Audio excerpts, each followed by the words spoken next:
कि एक मरतबा फिर पंजाब का एड्रेस देख के शनाख्ती कार्ड पे बलूचिस्तान के अंदर पंजाबी शहरियों को कत्ल कर दिया गया है।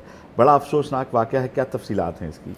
बिल्कुल चौधरी साहब, ये जो पंजाब के डीजी खान से जो रास्ता जाता है ना, ये रास्ता जो लोरालई और उस साइड से जो क्वेटा के हवाले से, ये यहाँ पे पहली मर्तबा इस तरह का वाक़या नहीं हो रहा। इससे पहले भी इसी तरह यहाँ से गाड़ियों से उतार के लोगों को उनके शनाख्ती कार्ड चेक किए जाते हैं और उसके बाद पंजाबी जो निकलता है उसको जो है वो मार दिया जाता है, शहीद कर दिया जाता है।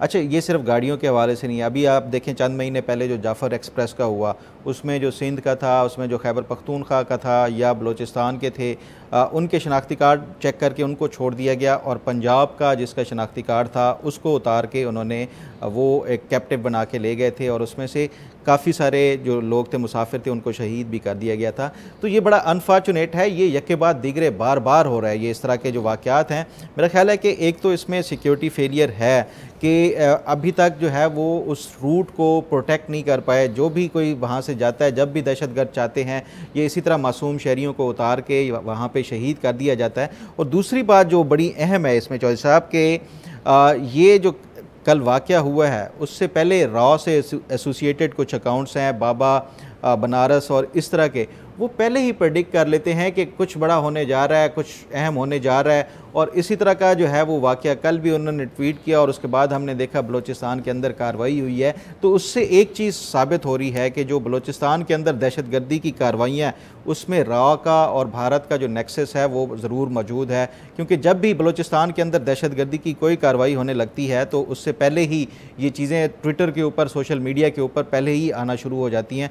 आप क्या समझते हैं चौधरी साहब के इस हवाले से जो हुकूमत की तरफ से कुछ इक़दामात उठाए गए हैं वो दुरुस्त हैं या गलत हैं?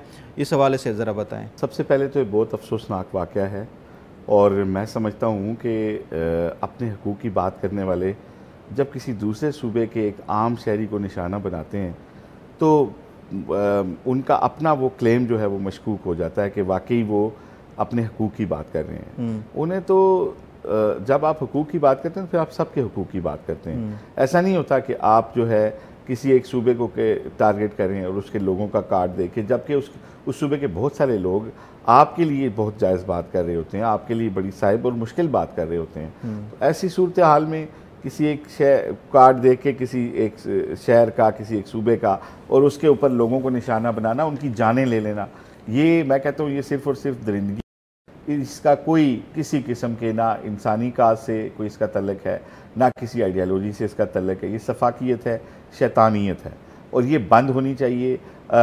जो भी ताकतें कहीं पे अगर जो समझती हैं कि उनके हकूक़ गसब हो रहे हैं, वो जब गुरीला जंगें लड़ती हैं तो वो आपने हम पल्ला लोगों से फिर उन्हें लड़ना चाहिए।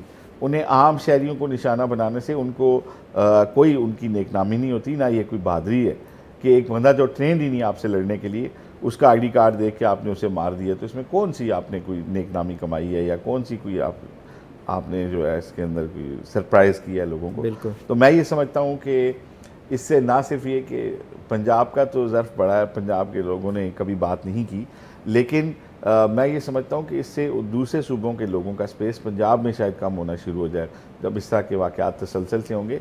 ये वाक़यात नहीं होने चाहिए। कोई भी मज़लूम है वो पूरे पाकिस्तान में बेचारा वो मज़लूम एक ही है। आप देख लें, बहुत कहा जाता है कि पंजाब ने वसाइल लूट लिए।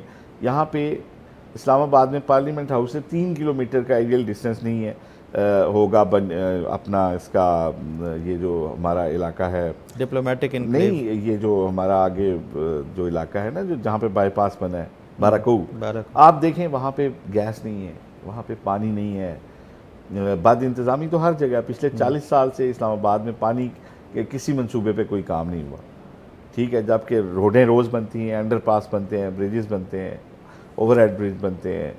तो ये भी बनाएं, ज़रूर बनाएं, लेकिन जो बुनियादी नौइयत के इशूज़ हैं वो तो आपके इस्लामाबाद में हल नहीं है, तो बलूचिस्तान में तो महरूमी होगी, ज़ाहिर है वो दूर है मरकज़ से, तो वहाँ पे भी मुश्किल है लाइफ और टफ़ लाइफ है। तो ये बात उनके मुतालबात की हद तक सही है, लेकिन किसी सूबे के लोगों की जाने लेना ये बिल्कुल बुरी बात है।